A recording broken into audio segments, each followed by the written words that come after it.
this is where it all happens. Okay, I'm 55. If you didn't know, I'm 55 years old. And I've been doing all the workouts, as you guys realize. And if you've seen that video, I'll leave that up here, about my fitness routine that I'm working on right now. The thing is, I've been tracking my meals. I've done every type of workout that you can possibly think of. Done all the tracking of every meal. I've done these things over the years. But since being in menopause and post-menopause, I've really been thrown off my tracks and really had to figure out a way to work with my new system, right? We have a new system and had to let go of the old ways. Not everything, but some things. In the back of my mind, I still felt like I was a little bit unsure if I was doing all the right things in the right time, in the right place. Instead of worrying about these things and just always inside my head, I decided to make an appointment for a Dexa scan. No more guessing. I wanted to see what my body was actually made of. Is it the fat? Is it the muscle? Is it a percentage of bone that is bringing all this weight together and putting it all on a scale and figuring out what is it that I need to concentrate on the most? And more importantly, I wanted to use the data to create my new plan. Like I mentioned, my belly fat rescue plan. This was based on data that I was getting off of what I was doing to myself, whether it's the fitness side or whether it was what I was eating or not eating, right? So this is the same thing. I needed more data about what's going on inside myself and to find that percentage of fat, like the belly fat, right? And really have the cold truth instead of just guessing in my mind. So if you're over 50 and you're tired of spinning your wheels, and this might be the reset that you've been looking for too. So as I mentioned, I was doing all the things, fasting, eating clean, working out daily, and doing the smarter ways of working out. Strength training, rebounding, even doing sprint intervals 3 times a week. But I still didn't know where I was holding the fat versus building muscle. And so I've been kind of curious. A while back, I did a body scan, and you hold these bars and you stand on a scale, and that's the in-body scan. You can probably get that at your gym, or a functional doctor may have that as well. I've done that over the years and could see where, oh my goodness, the difference in the percentage of body fat that continually went up. So when I was first hitting menopause, I was at 31% fat, okay? And I just thought, wow, that's quite a bit. In my mind, yes, it would be considered in the somewhat normal range for a woman my age, but I didn't feel and didn't think that I looked correct in my clothes. So I knew I had a lot of extra fat that I needed to get rid of. Fast forward to 2025, and here I am deciding that a Dexa scan was going to be the best route because I feel that it's more thorough than just the in-body scan. I also did a 3D scan, which you do stand up and just hold still with your arms kind of out off of your body, and it starts to spin around. And so that gives you also all your sizes and to understand what your BMR is and what you should be eating calorie wise based off the size and your goal and what you're trying to lose. As a post-menopausal woman, and the hormones are shifting all the time and shifting everything, right, and causing chaos, why don't we just get the information and then move forward from there? And I think it's a good thing. Now, you can still do this without having a Dexa scan. It also scores your bone density. But in this case, I took a FIT, which is called DexaFit, but a Dexa Scan that was for fitness-based and nutritional value. I know it's much better now based on my Dexa Scan today, but this type of Dexa Scan is for fitness. And so if you are looking for a place in your city, somewhere nearby, there's plenty of these fitness places that do have Dexa Scan services. So what I was getting is the total body fat percentage, and then it was breaking down to the percentage of visceral fat and the percentage of subcutaneous fat. So subcutaneous fat, so it was getting all those breakdowns of your lean mass, your total fat percentage, and your bone density. The visceral fat is the dangerous kind of fat that wraps around your other organs in your body. And so that's deep within. The subcutaneous fat is the fat that's right underneath the skin in the top layer. So that's the fat that's easier to get rid of. And also this gives the breakdown of where your body is holding fat. Is it in your arms? Is it in your thighs? Which I know it is. Is it your belly, right? It gives all that breakdown in this type of report. So this type of Dexa Scan is my first time getting it, and this gives a breakdown so you can set up a baseline and then come back after you've been doing your new plan, right? Your strategy, and compare it to each other and seeing if it's going in the right direction of the fat loss. And this measures progress, so it's really better than a scale. It really gives the full picture. What really surprised me is that I have less visceral fat than I realized, and it's pretty low. So I have my report here, and I will tell you my ratio of being the ideal female, I guess, right? It's the waist to the hip, and it gives a breakdown. So what they're looking for is to be less than the ideal female ratio, to be less than 0.8.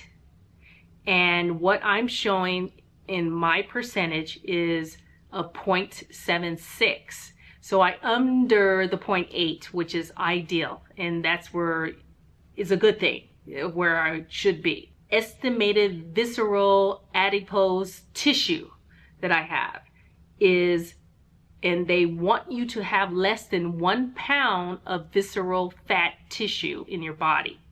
And for me, it's 0.37 pounds, which is very good.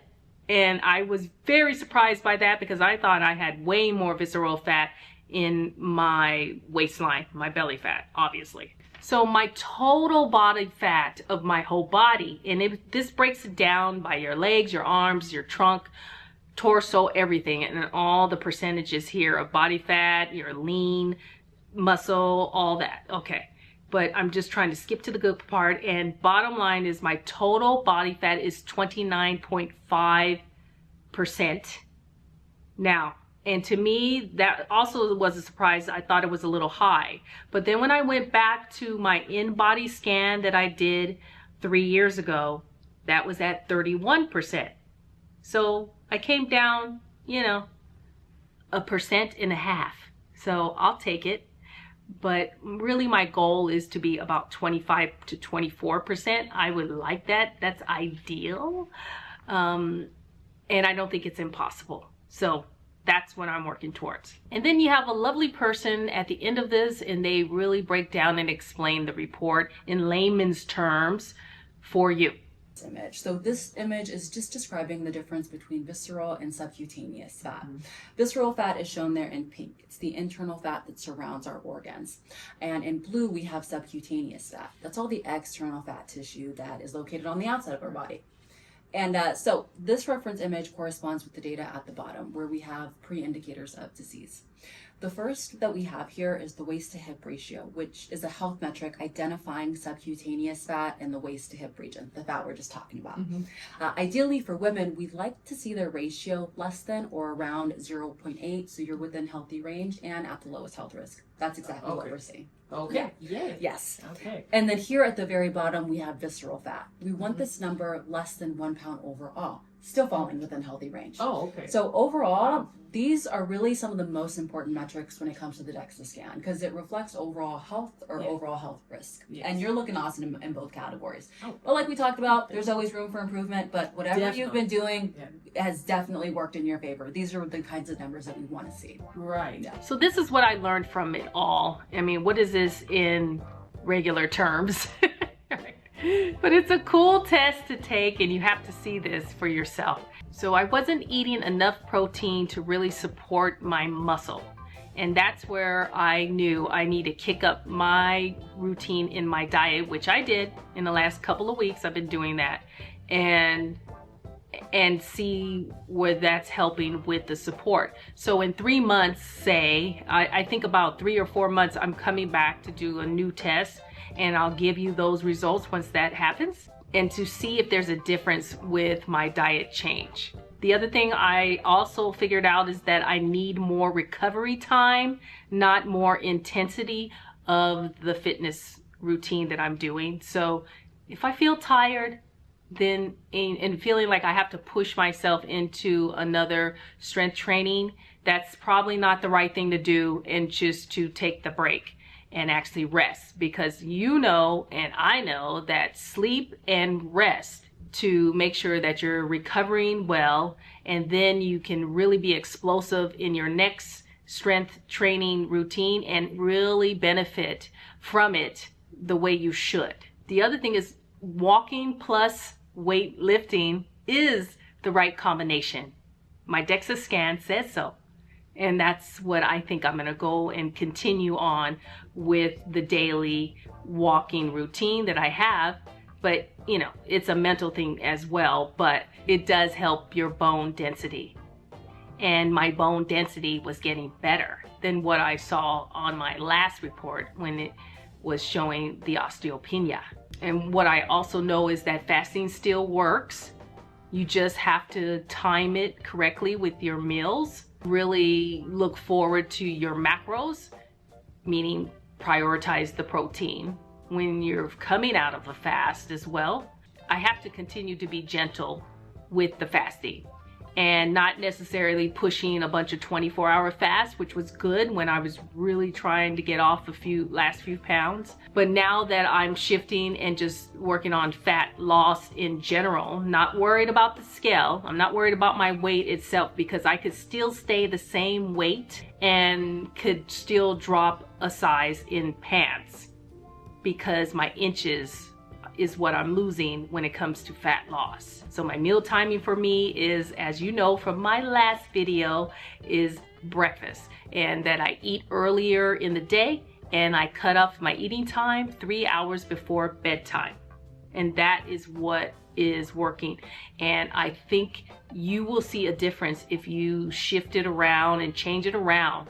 Don't always do the same routine. If you're doing OMAD, 1 meal a day, don't always do that as well. Make sure you're doing your weekends or a couple of days in the week that you're eating 2 or 3 meals. Give yourself the nutrition that you need. You need nutrient-dense whole foods. So as you can see, what I'm doing differently is prioritizing sleep and recovery. And I have rearranged my macros where I'm keeping the cortisol levels low by eating in the mornings and doing my workouts and my timing of when I eat, making sure what I eat is the right type of food, right? Protein, lead with that, plus fiber, plus fat, and you can't go wrong. Basically just smart timing. That is a work in progress, but I've been tracking to see if I'm doing the right amount of protein for the last week and a half. What I can say is that I'm averaging between 100 to 120 grams of protein. And I'm finding combinations to add into my food that is upping the protein without killing me and making me feel like I'm overstuffed. That's one thing I won't do is, and I won't tell you to do, is to overstuff yourself just so you can get to a certain protein level. There's a lot of tricks that we can do. And I will show you that on another video, but we can build up the goal weight that I want to be and get that level of protein to match. So the Pilates, stretching, the lymphatic type of exercises that I'm doing, and plus the rest days and the stress relief is huge. And for you to gain the great benefits of strength training, you must have the rest. So that's it. So as a woman over 50, you know, we deserve the data so that we can take our health in our own hands and be able to move forward and to do this in a natural way. If the belly fat is not budging, the answer might be in your muscles or in your stress relief or in your schedule. Timing, meal timing, right? You can build a plan that fits for you. If you need to reach out, I do one-on-one coaching and we can build a plan together if you need the help. Please do reach out and I'll leave the link in the description box. If you are the kind of person that just needs to work on your own and you want to see some example type of fasting plans and type of eating plans and even fitness, then please do get my guide, which will also be a link in the description as well. So comment below if you've done a Dexa scan yourself. I love to hear about it. And as you know, knowledge is power. So we need to get the knowledge and the data and we can build a great plan and implement it as we move along and get rid of that belly fat. I'll talk to you later and thanks for watching, guys. And always remember, you can begin again. Cheers.